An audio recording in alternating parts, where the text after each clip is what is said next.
Hi guys, what's up? It's Alex here. Today we are here with some more F1 2013 Classic gameplay, and this is the 96 Williams driving as Damon Hill. Now, I'm going to be going around, I hope, one of these laps at least. I'm going to try and use the cockpit camera to show off that for you guys, because a lot of people have been asking me, what's the cockpit camera like, Alex? So, I'll be using that. Well, what are we trying out now? Let's have a look at the cockpit camera. You can see some of these lovely, lovely views. I really am loving, like, I wouldn't mind driving from the chase cam in some of these cars because they are absolutely awesome. But we're going to use the cockpit camera here. If it all goes well, I might use it for the rest of the race. Hopefully it's going to go all right.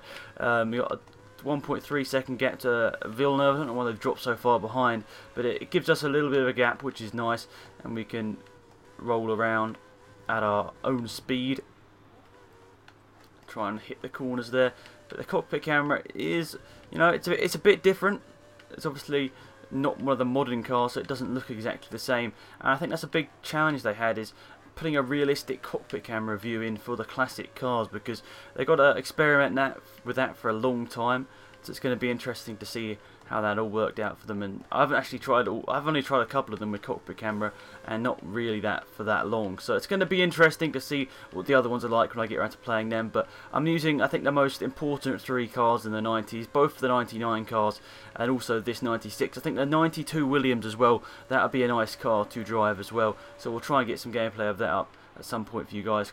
Well, just let me know in the comment section what gameplay of, you know, tracks and, you know, car combinations out of all of the game would you like to see, because I'll be more than happy to do that for you guys if you just let me know which ones you want to have in you know, in a video. So it's all going alright for me here. I think I'll be using cockpit cam for the rest of this race. It's a pretty steady gap. I do personally think this 96 Williams is the best car in all of the classics. So, you know, it's going to be interesting. I did a little drive in it beforehand, and, you know, I think it does handle everything a bit better than the 99 cars. I'm not sure if that's entirely realistic, because I'm not a Formula 1 driver and I didn't drive both cars, so I can't comment on whether that's realistic or not. But obviously this car was you know, in a generation of very, very fast cars. I think they had some restrictions around this sort of time as well, though, so I can't be 100% certain. But these cars were absolutely lovely. I obviously didn't watch them when this car was made. I was only just born, so obviously I wasn't watching at that time. But I have went back in recent years and watched some of these classic races that they show on Sky and BBC, and these cars produce some lovely, lovely noises, as do the 80s cars, and hopefully you can hear them in the background of this video, and really, really nice noises. And over that lap, actually, we did put out a little bit of a gap to Irvine behind. Not sure of Mansell. Actually, the 92 car, look, the 92 car is fast as well.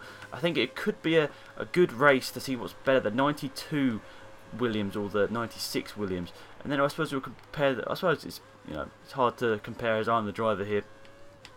But looking at the results afterwards, we'll compare and see what's happening in terms of 99 car versus 96 car versus 92 car. It's going to be interesting to see which one out of all the AI comes out on top. I don't know whether Mansell's going to be able to get past Irvine in this race, but if this happens like this, it's going to be 96 from 99 from 92. So a nice little mix up there. It's not like the 80s cars. The 80s cars have a bit of a much more of a variety difference. That doesn't make any sense. Much more of a gap between the fastest and the slowest, but it looks like these are a lot better in terms of that fastest lap here. We're pulling away. This is quite a nice lap out, actually. I really would like to do some online races in these classic cars, guys, so let me know what you want to see in terms of cars and tracks in the comment section. Leave your PS3, or actually I haven't got a PS3 copy, so sorry guys, not PS3 just yet, but leave your Xbox gamer tag in the description, and I'll try and do some open lobbies tomorrow. And in terms of PS3, whenever I get it, I will be doing open lobbies as soon as possible, so don't worry guys. But that's it for this race. Hopefully you enjoyed that gameplay, a British 1-2-3. So anyway guys, thanks for watching. It's been Alex, and I'm out of here. Goodbye.